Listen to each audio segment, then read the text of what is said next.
Hello दोस्तों, ABC coaching YouTube channel में आप सभी का स्वागत है। आप लोग कैसे हैं? आशा करता हूं कि आप लोग स्वस्थ और मस्त होंगे और अपने बोर्ड एग्जाम की तैयारी बहुत ही अच्छे से कर रहे होंगे।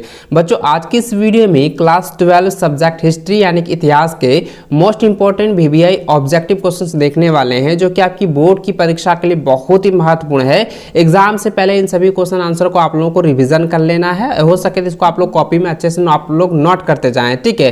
क्योंकि दोस्तों एग्जाम से पहले इन सभी को आप लोग को रिवीजन 100% कर लेना है, क्योंकि बहुत सारे क्वेश्चन आपकी डायरेक्ट बोर्ड की परीक्षा में पूछे जा सकते हैं। तो चलिए बच्चों, क्वेश्चन की ओर जानने से पहले आप सभी से रिक्वेस्ट है कि वीडियो को अपने सभी दोस्तों के साथ शेयर करते हुए एक लाइक जरूर कर दीजिएगा, और चैनल पर पहली बार आए हैं चैनल को सब्सक्राइब करने के साथ बेल आइकन को भी प्रेस जरूर कर लेंगे। तो चलिए बच्चों, क्वेश्चन की ओर चलते हैं। देखिए, सबसे पहला सवाल दोस्तों दिया गया है कि भारत के किस भाग में हड़प्पा सभ्यता का विकास हुआ था। तो दोस्तों, भारत के जो है किस भाग में पूछा गया है ना, तो भारत के जो है पूर्व में, ठीक है, पूर्व से लेकर पूर्व से उत्तर की ओर जो है ये जो हड़प्पा सभ्यता का विकास हुआ है, यानी कि नॉर्थ ईस्ट साइड में जो है ये विकास हुआ है। तो दोस्तों इसका आंसर क्या हो जाएगा? तो इसका आंसर दोस्तों हो जाएगा पूर्वोत्तर। ऑप्शन नंबर 1 जो इसका सही आंसर होगा।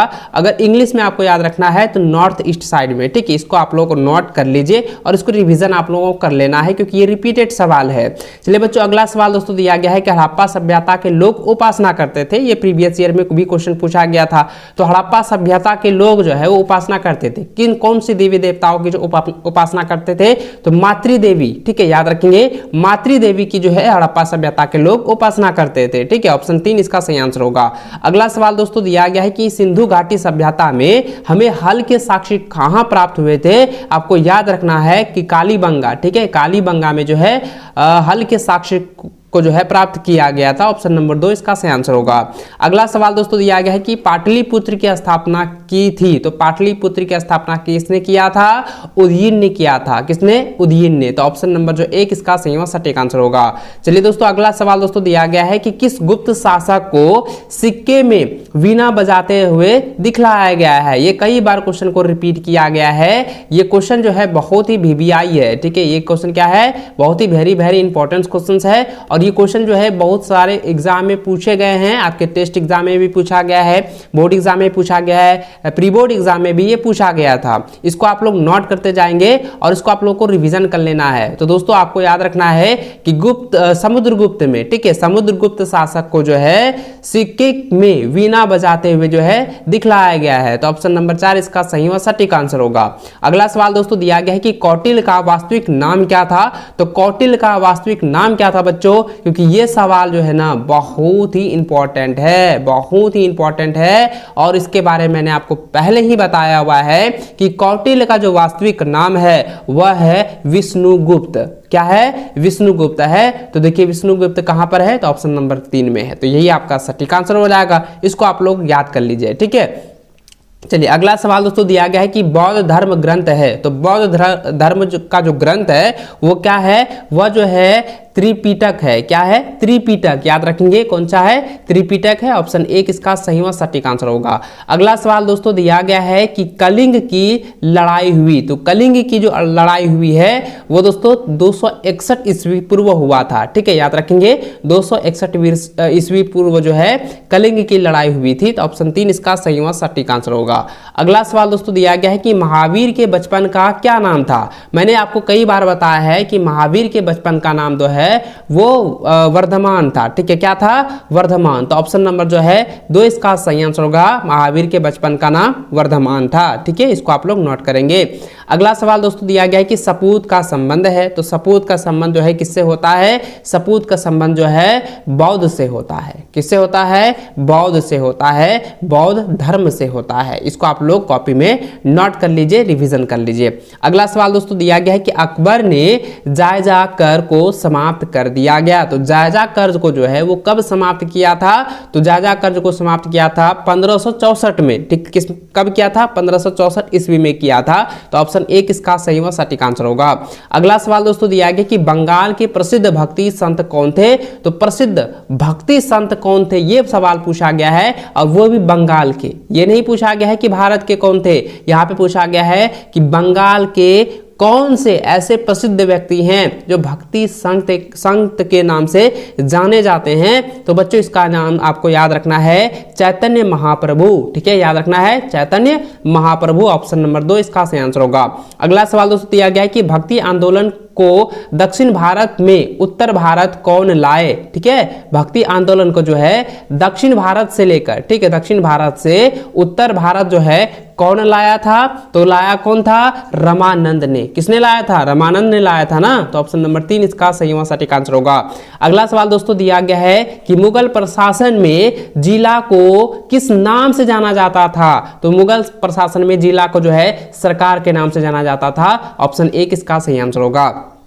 अगला सवाल दोस्तों दिया गया है कि बाबरनामा किस भाषा में लिखा गया है? तो बाबरनामा जो है, ठीक है, याद रखेंगे, बाबरनामा जो है वो तुर्की भाषा में लिखा गया है। ऑप्शन 1 इसका सही व सटीक आंसर होगा। अगला सवाल दोस्तों दिया गया है कि किस मुगल शासक के काल को स्वर्ण युग कहा गया है? इसका आंसर जाएगा शाहजहां। शाहजहां के शासक में जो है स्वर्ण युग कहा गया है। ठीक है, याद रखेंगे, शाहजहां के मुगल शासक को ही स्वर्ण युग कहा गया है। ऑप्शन 4 इसका सही व सटीक आंसर होगा। अगला सवाल दोस्तों दिया गया है 17 नंबर कि शेख निजामुद्दीन औलिया का दरगाह कहाँ स्थित है? तो यह दिल्ली में स्थित है। कहाँ पर है? दिल्ली में स्थित है। ऑप्शन 1 इसका सही व सटीक आंसर होगा। अगला सवाल है कि निम्नलिखित में से कौन एक सूफी संत नहीं है? तो सूफी संत कौन नहीं है? मीराबाई जो है एक सूफी संत नहीं है। ऑप्शन 3 जो है इसका सही व सटीक आंसर होगा। अगला सवाल दोस्तों दिया गया है कि ईस्ट इंडिया कंपनी को बंगाल की दीवानी किसने प्रदान की? तो बच्चों ये कई बार एग्जाम में क्वेश्चन पूछा गया है, ये बहुत इंपॉर्टेंट सवाल है। इसको एग्जाम से पहले रिवीजन आप लोगों को हर हाल में कर लेना है। इसको आप लोगों को हो सके तो याद जरूर कर लीजिएगा। तो दोस्तों इसका आंसर क्या हो जाएगा? शाह आलम। ऑप्शन नंबर जो है शाह आलम सेकंड, याद रखेंगे, शाह आलम सेकंड हो जाएगा।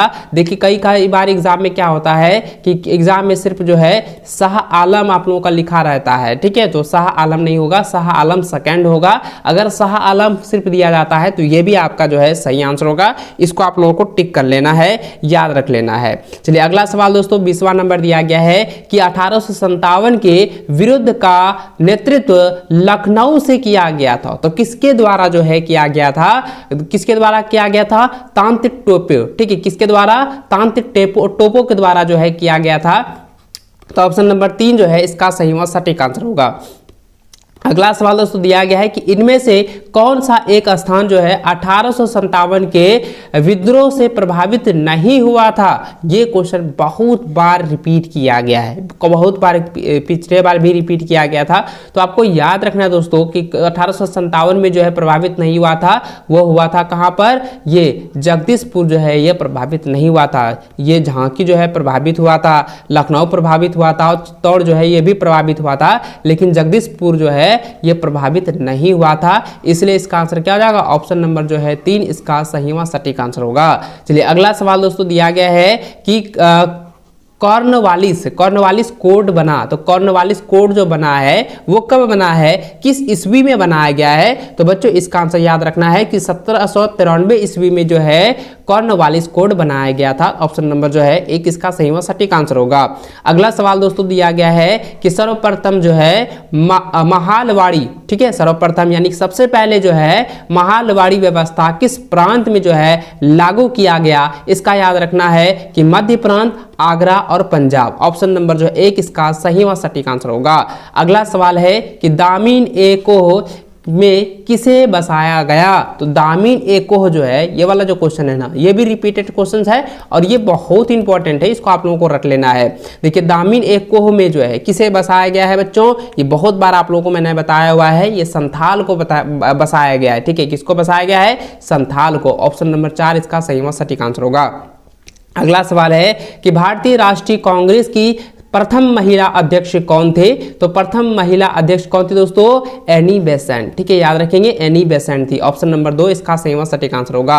अगला सवाल है कि महात्मा गांधी के राजनीतिक गुरु कौन थे? तो राजनैतिक गुरु थे गोपाल कृष्ण गोखले। याद रखेंगे, कौन थे? गोपाल कृष्ण गोखले थे। ऑप्शन नंबर 1 इसका सही व सटीक आंसर होगा। चलिए अगला सवाल दोस्तों 27 नंबर दिया गया है कि प्रत्यक्ष कार्यवाही दिवस मनाया जाता है। तो प्रत्यक्ष कार्यवाही दिवस जो मनाया जाता है, ये जो है सर्वप्रथम जो मनाया गया था ना, वो 16 अगस्त 1946 को बनाया गया था। याद रखेंगे 16 अगस्त जो है 1946 ईस्वी को जो है ये सर्वप्रथम जो है मनाया गया था। ठीक है, इसको आप लोग जो है कॉपी में नोट कर लीजिएगा। ठीक है, अगला सवाल दोस्तों दिया गया है कि खेड़ा कृषक विद्रोह हुआ। तो खेड़ा कृषक विद्रोह जो हुआ था वो कब हुआ था? ठीक है, ये कब हुआ था भाई?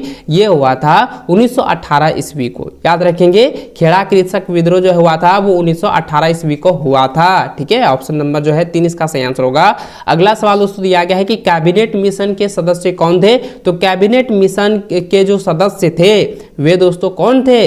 वे थे, देखिए, ए वी अल्जेग्डर, ठीक है, पैट्रिक लॉरेंस और स्टेफर्ड क्रिप्ट, ये तीनों थे, इसलिए इसका आंसर हो जाएगा इनमें से सभी। ये सभी जो है कैबिनेट मिशन के सदस्य थे। ठीक है, याद रखेंगे।